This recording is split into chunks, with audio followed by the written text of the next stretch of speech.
Some of the most intimidating fighters in history have been those that did little talking and used their fists for getting their points across. Long before Muhammad Ali shook up the world and Mike Tyson became the baddest man on the planet, there was an era of unsung heavyweight champions.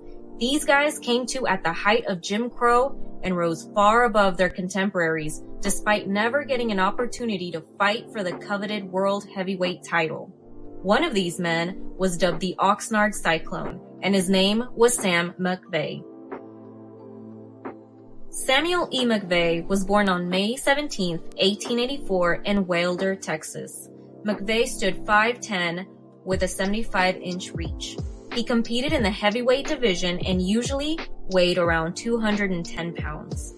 Considered the Mike Tyson of his day for casual reference, McVeigh was one of the hardest fighters the sport has seen. The heavyweight division has always been the marquee division in boxing. McVeigh was a fighter who was always game regardless of his opponent. While not the tallest of heavyweights, McVeigh powered his way through the competition and a rise to elite status in a prosperous era of heavyweights. Boxing has long had a connection to catch wrestling and what in modern times is MMA. Hugh McIntosh was a prominent Australian promoter from the time and was responsible for staging several events featuring top black heavyweights in boxing. McVeigh was a fighter who participated in boxing and all-in fights equivalent to MMA at the time.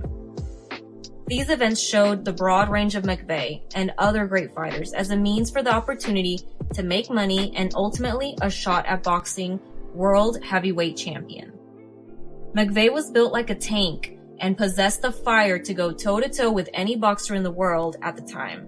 McVeigh won more than half of his matches via knockout, compiling 60 and 112 fights. McVeigh's greatest strength was also his greatest weakness, as he had no soft touches on his way to the top and had to fight the absolute best black heavyweights of the era numerous times, a road less traveled by many of his counterparts. Sam McVeigh made his professional boxing debut on April 12, 1902 in Oxnard, California, at 17 years old. He racked up 6 straight victories, including a win over the unheralded Fred Russell, a big and tough heavyweight from the time who, despite his record, fought the majority of the best heavyweights of the era, though in losing efforts. In his 7th fight on February 26, 1903, McVeigh would step in with another rising fighter and then 25-year-old future world heavyweight champion, the Galveston Giant, Jack Johnson. Like McVeigh, Johnson's road to the top was equally challenging. Johnson came into the fight with many considering him the best black heavyweight of the world at the time, having picked up the colored world heavyweight title by defeating the tough Denver Ed Martin some 21 days prior. Johnson outpaced the strong and powerful McVeigh, leading on the offensive end throughout the fight. Despite taking a ton of punishment, McVeigh remained game throughout and made it a tough scrap for Johnson at times. Still, the wit of Johnson would prevail as he picked up a 20-round points victory in his first defense of the colored world heavyweight title, handing McVeigh his first career loss. McVeigh would bounce back with an 11th round knockout over the always game weight mover Kid Carter on May 5th, before a September 15th clash with former colored world heavyweight champion Denver Ed Martin. The 6'3.5" Martin would prove no match as McVeigh stormed him to the body, landing several shots, including a solar plexus punch that sent Martin face down to be counted out by the referee, handing McVeigh the emphatic first-round knockout victory. McVeigh's win streak would be broken again as he went into back-to-back fights with early rival Jack Johnson. The first of the two took place on October 27th. Johnson would again show his class as he timed any McVeigh rush with a sharp straight left or right uppercut. He dropped McVeigh 3 times en route to another 20-round points victory. McVeigh would kick off his 1904 season with an April 22nd matchup with Johnson.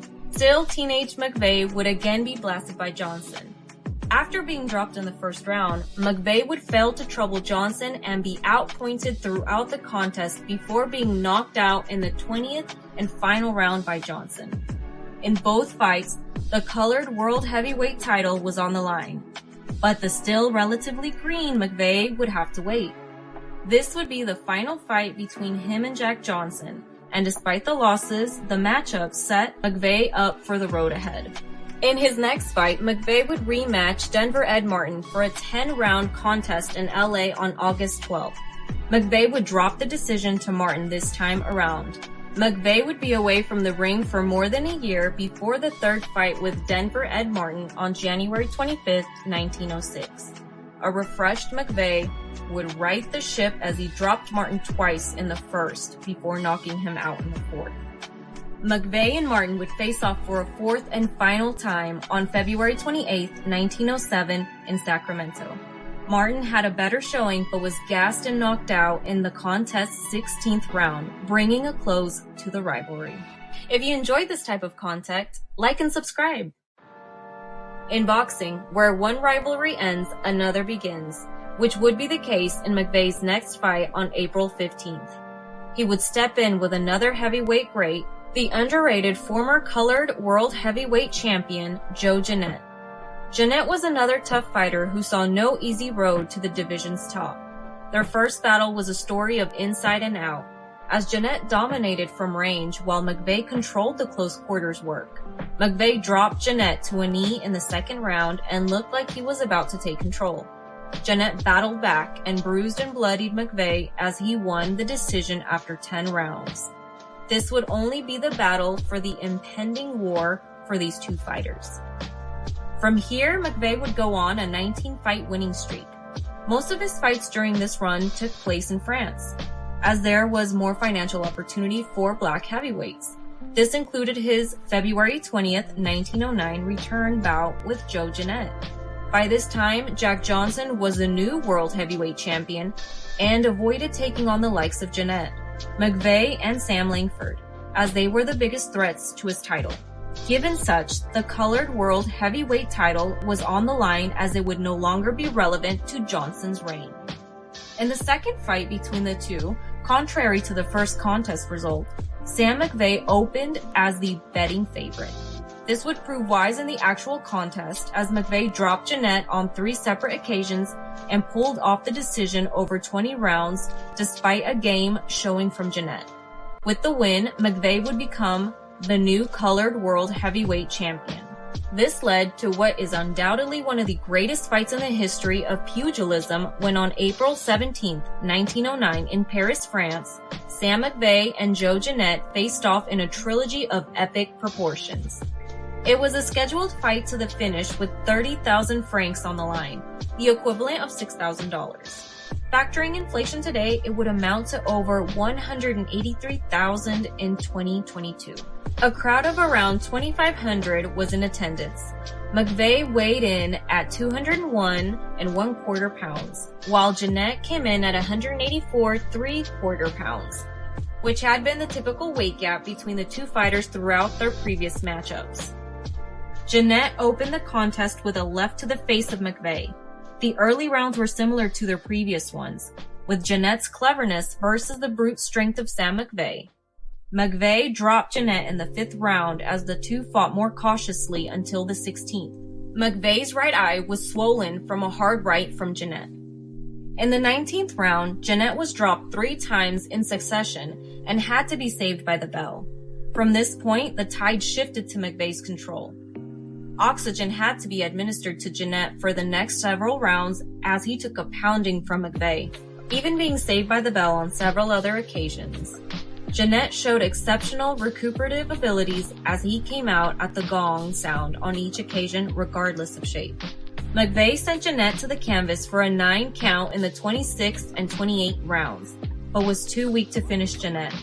McVeigh wasn't unscathed and had to muster every bit of himself to get through the contest.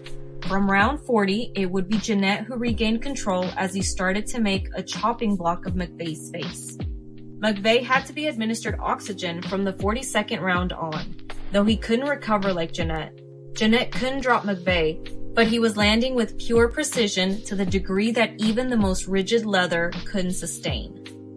The 49th and final round can be summed simply by a headline per the April 18, 1909 Washington Post stated, "At opening of the 49th round, McVeigh's face is utterly dehumanized, save for an expression of helpless agony."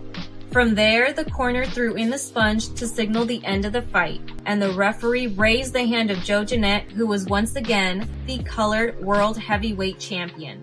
The fight lasted 3.5 hours and cemented the legacy of both fighters, regardless of any future outcomes.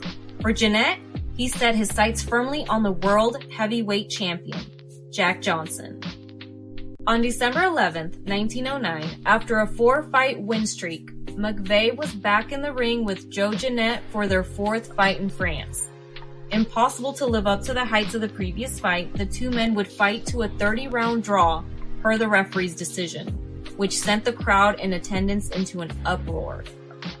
McVey would be back in the ring in 1910 as he went on a 7-fight win streak that saw him knock out tough German heavyweight Al Kubiak in February and stop the tough and rugged multi-time loser, the popular Iron Man Joe Grimm in June. This brought his first meeting with former world heavyweight title challenger battling Jim Johnson on August 7, 1910. At 5'9.5" with a 76-inch reach and usually weighing in the neighborhood of 200+ pounds, Johnson was a battle-tested heavyweight who could hang with the best of the division, but couldn't quite get over the hump to gain sustained victories over the elite heavyweights of the division. McVey came out confident to start the contest, but soon realized Johnson would be putting forth a tough fight. Johnson found a means to nullify McVey's power right as he moved inside, blocking the shot with his glove while tying him up. This made for an intense 15-round affair that was ultimately ruled a draw. This fight was filmed in one of the rare surviving films of both Sam McVeigh and battling Jim Johnson. A few fights later, on November 19th, McVey and battling Jim Johnson would be back in the ring again for a rematch in Paris. McVey would leave no room for questioning as in the 21st round, he flattened Johnson for the count of 10, gaining the victory. Now at the height of his prime, McVey would fight his way to another shot at the colored world heavyweight title. On April 11, 1911, he would get his opportunity, but it would be against a middleweight weighing 161 pounds on fight night. That middleweight was a Canadian widely considered to be the finest fighting specimen in the history of boxing, the Boston bone crusher Sam Langford, who came into the contest with a record of 76, 7, and 23. McVey weighed in at 201 pounds, a 40-pound weight advantage. Langford dominated the first 9 rounds of the 20-round contest, almost landing at will. The second stanza saw McVey use his size to force the fight on the inside, with a lot of clinching through the remainder of the contest. Both men did damage, but in the end it was ruled a draw, though many in attendance felt Langford was the better man on the night. McVey would fight once more in France, bringing a close to this epic tour. Another door would open and McVey would continue his winning ways as he headed down under to Australia, where he racked up several wins, including a second-round knockout of Australia's Bill Lang on October 28th to become the Australian heavyweight champion. He then stepped back in with the man that would become his greatest rival, Sam Langford, on December 26th in Sydney. McVey's Australian heavyweight and Langford's colored world heavyweight titles were on the line. The bout was scheduled for 20 rounds. Despite his disadvantages, Langford was the 4-1 betting favorite. The first 2 rounds were fairly even as both fighters got a feel for each other, though each did land a few hard blows. After taking a hard right to the jaw, McVey returned fire with a hook that sent Langford to the canvas. Langford was back on his feet immediately. McVey left Langford bloodied and dazed in the 5th round, but Langford battled back. There was give and take up until the 11th and 12th rounds, where Langford gained the edge. Infighting was not allowed in the fight, so the two men were exhausted, bloodied and bruised by the time the 20th came, where neither could muster much of an offense. When the final bell rang, the fight was awarded to Sam McVeigh, again the colored world heavyweight champion. 2 fights later, McVey would be back with Sam Langford for a 5-fight stretch between 1912 and 1913. The first fight occurred on April 8, 1912, with Langford avenging his previous loss by outpointing McVey over 20 rounds to regain the colored world heavyweight title. On August 3rd, Langford would again prevail over McVey in a 20-round contest, where his superior conditioning came into play. The two would again lock horns on October 9th. This time, Langford would gain an 11th round TKO victory after McVey refused to fight after claiming a foul occurred. On December 26th, Langford would gain his most definitive victory yet. After flooring McVey in the 4th round, Langford would systematically break down McVey for the remainder of the contest. In the 13th, Langford would land a shot that sent McVey to the ropes, where he would then tee off with a fierce flurry of left and right hooks before knocking McVey out cold and sending him helplessly to the canvas for good. The two men would then face off on March 24, 1913, fighting to a 20-round draw. McVey would get back to winning, picking up 4 straight victories before bringing his Australian tour to a close in an impressive chapter in heavyweight history. McVey would head back to the United States. In the meantime, the one black heavyweight who did get a shot at Jack Johnson's world heavyweight title in 1913, battling Jim Johnson, was McVey's next opponent. The two met on December 10, 1914 in the Bronx. It was reported to be a poor matchup with a ton of clinching and little action. Despite such, Sam McVeigh gained the points victory. 10 days later, on December 20th, in McVeigh's final fight of 1914, he would take on an up-and-coming heavyweight who would go on to be one of the best heavyweights in history of boxing and arguably the greatest to never win a world title, the Black Panther Harry Wills. The fight would go down in New Orleans, Louisiana, Wills' hometown. The more experienced McVey outpointed Wills over 20 rounds on this night. The fight put fans on notice as the overwhelming majority felt that it wouldn't be long before Wills became the heavyweight at the top of the food chain. Such wins typically put fighters like McVey in line for a world heavyweight title shot, still held by Jack Johnson. It was reported that Johnson cabled promoter Billy Gibson, stating that he would box Sam McVey after disposing of Jess Willard in Cuba in what would have been a highly anticipated rematch. Gibson headed to Cuba to start making arrangements. Coincidentally, on February 20th, 1915, Sam McVey would gain face battling Jim Johnson, this time in Havana, Cuba. The bout was scheduled for 20 rounds with an agreement in place that was the fight too close to call after 20. An additional 5 rounds would commence. Despite McVey controlling the pace and landing the cleaner shots, the referee and lone judge viewed the fight as too close to call and ordered an additional 5 rounds. Battling Jim Johnson refused to continue despite attempts. Therefore, the referee awarded the victory to Sam McVey via decision. 2 days later, Jack Johnson and his wife arrived in Cuba, and there were reports of Sam McVey and battling Jim Johnson being in consideration for exhibitions. Johnson faced Jess Willard on April 5th in Havana, Cuba. This would be where his world heavyweight title reign ended after being knocked out in 26 rounds. And with that, so went the title chances for McVey and any black heavyweight for the next 22 years. Nearly 6 years removed from their last fight, McVey and Joe Jeanette would face off for the final time on April 27th in Boston. When they had last faced off, Jeanette was 30-12-8. His record now stood at 117-17, highlighting the vast amount of fights the heavyweights in the era competed in.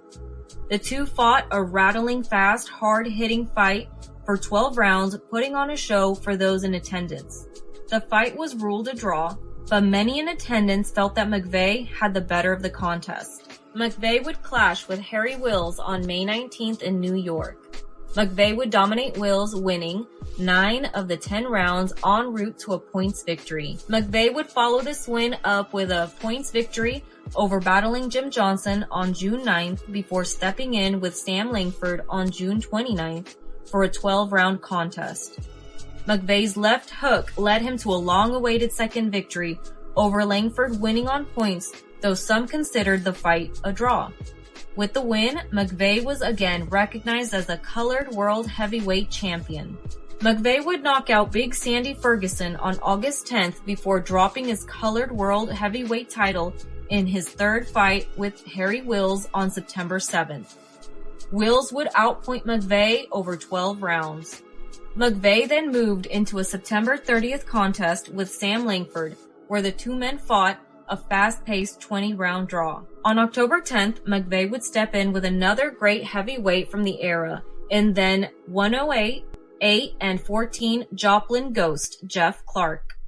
In a fight scheduled for 10 rounds, McVey would edge the game Clark on points. On November 23rd, McVey would seemingly outgun Langford for 8 of 10 rounds, but the bout was declared a draw to the dismay of many. McVey would then drop back-to-back decision losses to Langford in February and April of 1916 before dropping a points loss to the rugged Jack Thompson in April. This led back-to-back draws with Sam Langford in May and August, the latter being in Buenos Aires, Argentina, at the Argentina Boxing Carnival. McVey would spend 1917 and 1918 fighting in Panama. Now 33 years of age, and despite the countless wars with Sam Langford, McVey still hadn't slowed down as it related to competition. He would defeat Jeff Clark twice in May and July of 1917, knocking him out in the latter. He would gain 2 decision victories over old foe battling Jim Johnson in August and October. He would then drop back-to-back losses to the great Harry Wills in February and June of 1918. Suffering a 5th round knockout in the first fight. McVey would close 1918 and his tour in Panama on the winning end. McVey would sit out the entirety of 1919. He would return in 1920, and on August 14th he would step in the ring with the great Sam Langford for the 15th and final time. In this contest, both past their prime, Langford would gain the edge in 7 of the 10 rounds as he cruised to a decision. On September 8th, McVey would face Harry Wills for the final time in a bout that was ruled a no contest after 6 rounds and ultimately led to an investigation as the fighters were accused of not trying and subsequently banned from fighting in Philadelphia. McVey would fight 4 times in 1921, which featured a no contest with Jack Thompson in March. Along with a points victory over Jeff Clark 3 days later, McVey would then gain a decision win and draw with Clark in July and August, respectively. The August 21st, 1921 draw with Clark would unexpectedly be the final fight of Sam McVeigh's illustrious career. On December 23rd, 1921, Sam McVey died of pneumonia in a New York hospital. He was 37. Old foe Jack Johnson made his way to New York upon hearing the news to cover the expenses of Sam McVeigh's burial. Despite putting on some of the greatest fights in history, McVey died broke. This is more of a testament to the business of the sport than the man himself. In referring to matchups with McVey, Johnson stated, "We fought 3 times. He's the toughest man I ever faced. He hit me harder than I had ever been hit before or since. I returned the compliment." When it was all said and done, McVey fought Hall of Famer Sam Langford 15 times, Hall of Famer Harry Wills 6 times, Hall of Famer Joe Jeanette 5 times, Hall of Famer Jack Johnson 3 times. McVey finished his career with a record of 74 victories, 14 losses, and 10 draws with 60 knockouts, 11 no decisions, and 3 no contests. While Sam McVey often gets left off the lists of greatest heavyweights in history, history has already spoken of his greatness. In an era where there was but a single path to the world title, McVey had stretches in which he dominated the competition. Were it not for him running into 4 of the other greatest heavyweights in history on multiple occasions, his story and career may have even been greater. Hey, if you enjoyed this video, please like and subscribe.